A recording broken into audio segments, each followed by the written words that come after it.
bem? Meu nome é Ana Maria Lousada e hoje nós vamos trabalhar com o tema o projeto político-pedagógico é uma inovação? A gente faz a pergunta no sentido da gente estar repensando algumas questões que nós trabalhamos nos episódios anteriores e que nos instigam a pensar sobre o sentido dessa inovação. Se pensarmos o projeto político-pedagógico numa dimensão de que o mesmo precisa se constituir num processo permanente de reflexão e discussão dos desafios da escola, na busca de alternativas viáveis à efetivação da sua intencionalidade, nós podemos aí estar inserindo um sentido de inovação que nós precisamos nos debruçar, né? Então, esse sentido de inovação, o que é inovar? Inovar, se a gente parar para pensar, né, no cotidiano, como que a gente pensa essa questão, nós destacaríamos que inovar é trazer coisas diferentes, é buscar uma perspectiva teórica que nos ajuda a resolver uma questão que a gente não está dando conta, é repensar a sala de aula, né, reorganizar o pátio, é pensar num cardápio diferente, que seja mais saudável, é repensar o modo como a gestão da escola está vivenciando as diferentes situações cotidianas. Então, inovar significa o quê? Trazer algo novo para cada tempo e espaço vivenciado naquela instituição de ensino. Então, seria, quer dizer, o próprio modo de pensar o projeto político-pedagógico nessa dimensão coletiva, inserindo a comunidade escolar no debate, é uma proposta de inovação. É uma proposta inovadora, é uma proposta diferente, que traz questões importantes, questões diferentes, questões que muitas vezes nós não estamos acostumados a realizar no cotidiano. Então, partindo desse conceito, partindo desse princípio de inovação, nós traríamos para a nossa discussão aqui o sentido de inovação emancipatória.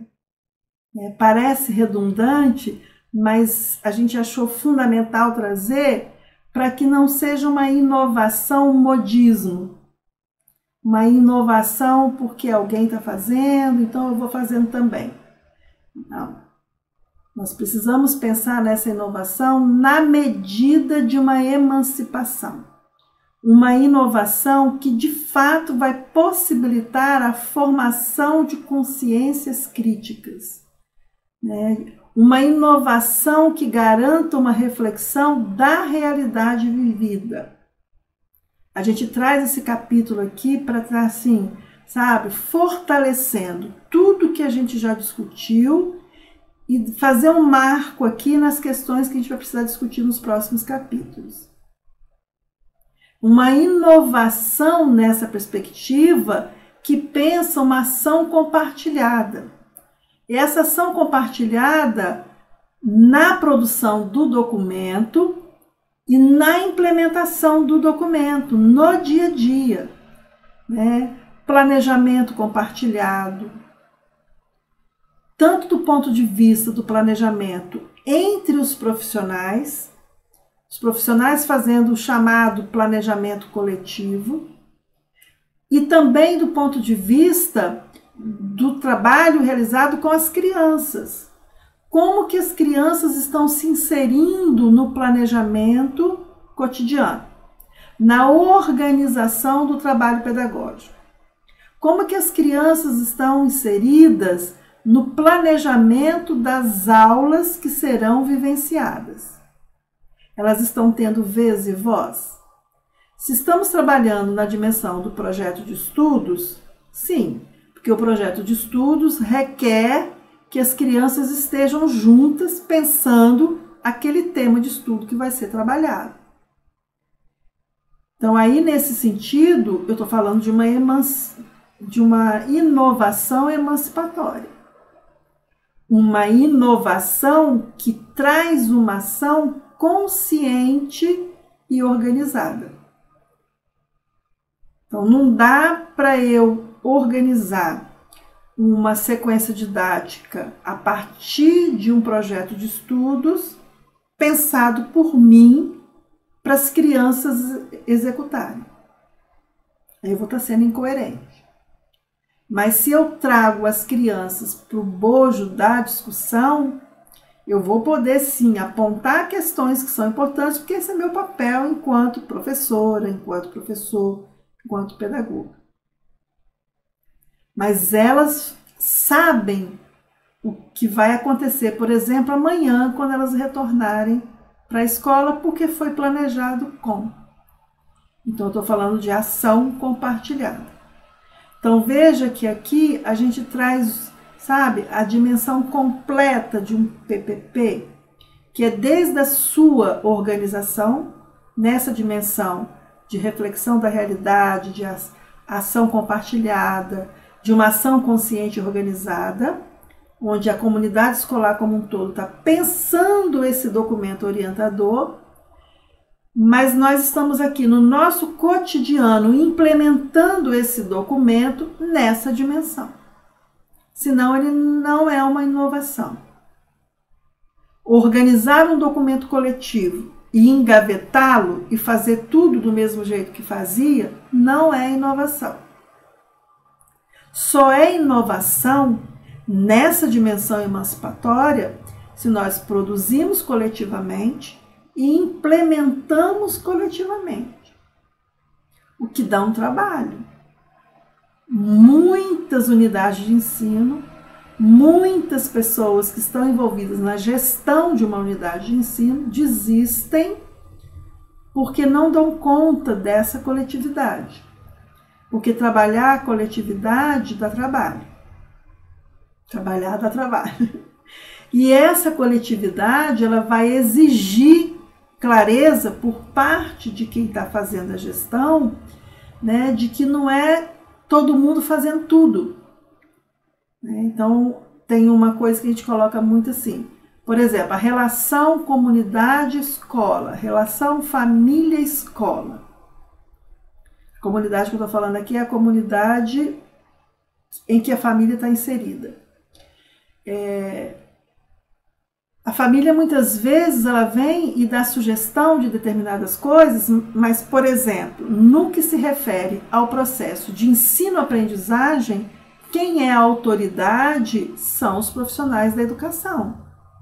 Então, enquanto profissional da educação, eu vou estar com os ouvidos atentos em relação às reais necessidades daquela comunidade, que seriam os conhecimentos cotidianos daquela comunidade, ouvindo sugestões, que eu acho legal, como professora eu sempre ouvi sugestões, mas quem tem a autoridade para dizer qual a metodologia e como que nós vamos organizar esse dia a dia no que se refere ao processo de apropriação daquele conhecimento, como que nós vamos ensinar, somos nós, profissionais da educação.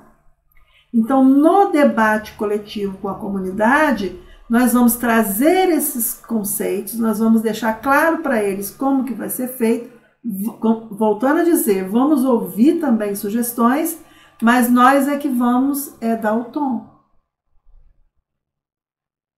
Pode ser que naquela comunidade escolar tenhamos profissionais da educação, pais que são pedagogas, são pedagogos, são professores, né, que podem trazer questões importantes, maravilha.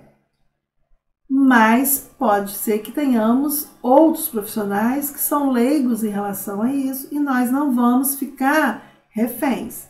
Então, o protagonismo também dos profissionais nesse processo é fundamental. E nós temos a autoridade, né, didática, pedagógica, de profissionais da educação para dizer, para falar, para sugerir. Isso é uma inovação emancipatória. Nós precisamos saber como conduzir esse trabalho nessa dimensão. Quando a gente fala de reflexão da realidade, por exemplo, é de estarmos pensando como que as crianças estão inseridas nessa comunidade, como que as crianças são vistas nessa comunidade, como que as crianças são vistas nesse contexto escolar, como que os profissionais estão organizando as diferentes situações de ensino-aprendizagem. Essas questões refletem a realidade. Essas questões que nós estamos fazendo no cotidiano invisibiliza essa realidade ou traz essa realidade para o centro das discussões. Os projetos de trabalho, os projetos de estudos, os temas que estão sendo colocados para discussão com as crianças refletem uma ação consciente e organizada?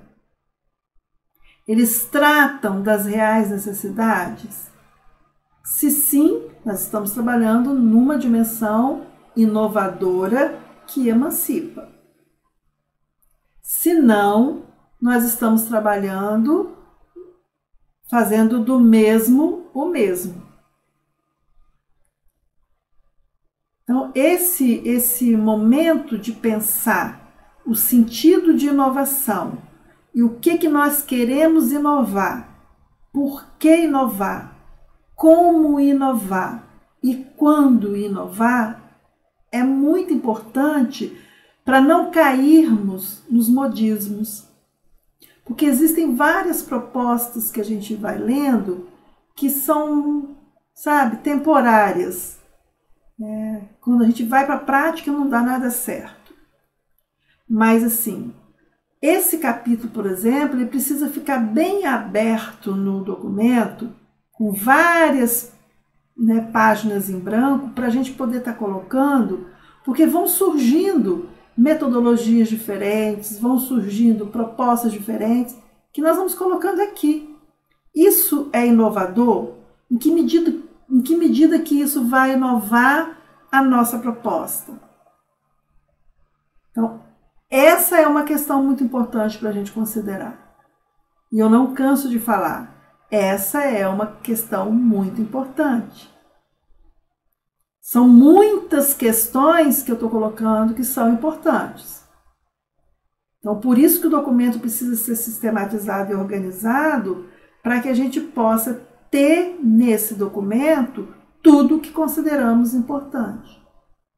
E talvez aquilo que é muito importante para nós nesse momento não é para uma outra unidade de ensino. Não será para nós daqui a 1 ano e meio, 2 anos.